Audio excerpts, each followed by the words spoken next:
The cultural background of the parable of the rich fool explains why wealth is often a spiritual problem.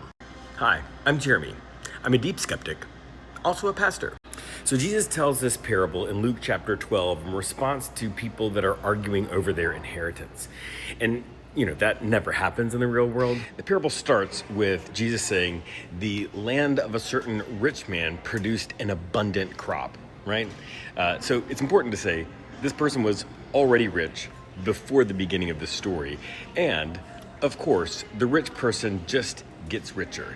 It's not a poor guy who has an unusually abundant harvest. It's a rich person. All right, cultural background. This is the ancient world where when we're talking about abundance of crops equals money. So this guy has this financial windfall. What does he do? Well, he cashes it out and gives it all to the poor. No, he doesn't.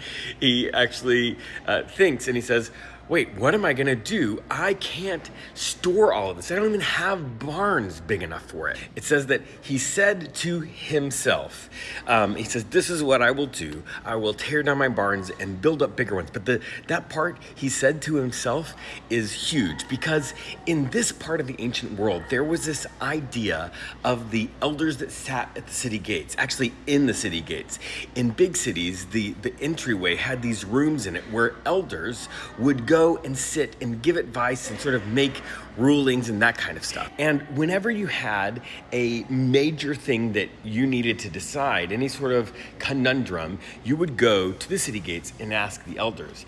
And the idea was that this was a privilege. It was a gift to be able to talk to them and learn from them. And it was there was a sort of underlying idea that if you had some piece of information that would make the decision seem easy, you held it back so that you didn't shorten your time at the city gates, so that you didn't shortchange yourself on getting to spend time with the elders. And this guy has just that. He has this abundant blessing. The cultural pressure and expectation is that he would go to the city gates and he would ask the elders what to do, but he doesn't. He says to himself, he asks himself. What we are expected to see in this sort of shocking, oh my gosh, can you believe he didn't go to the city gates, is that he has used his wealth to buy a bubble for himself, right? He has used his wealth to sort of isolate himself from the rest of the world. But then the really crazy part happens, because he says that after he says all the stuff about tearing down the barns, he says, and then I'll have all this stuff laid out. I can, relax for many years. And then he says that he would say to himself, eat, drink, and be merry. That is a famous phrase from the story of the Exodus. What happens in the Exodus, there's a moment at which Moses goes up onto the mountain to receive the Ten Commandments, and the people get kind of antsy. They create an idol out of all of their gold, and then it says what they did after they created the idol is they ate, they drank, and they gave themselves in revelry. They ate, drank, and be merry. What we hear is sort of like a quote of that verse, and everybody would have known it, like the lyrics to the most popular Taylor Swift song.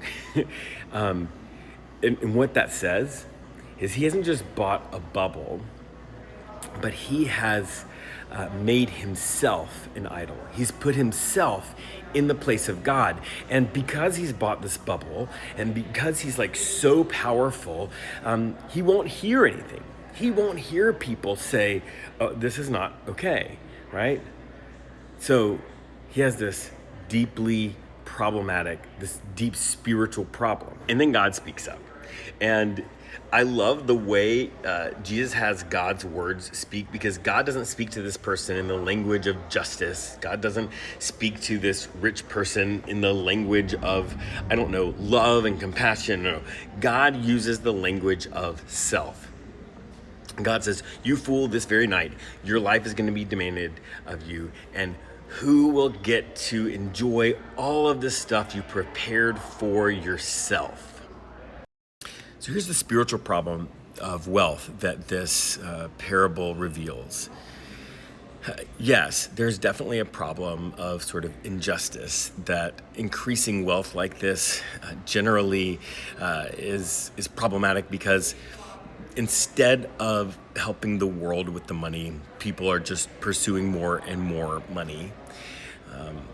But the other thing, the dangerous thing, is the way that wealth isolates people, right? The way that wealth will allow people to believe that they are smarter than everybody else, that they don't need to engage with something beyond themselves, that they are the apex predator, right? And when you start believing that, when you get that disconnected, it's a deeply spiritual problem that can lead you to places that are very dangerous, not just for you, but for people in the world around you.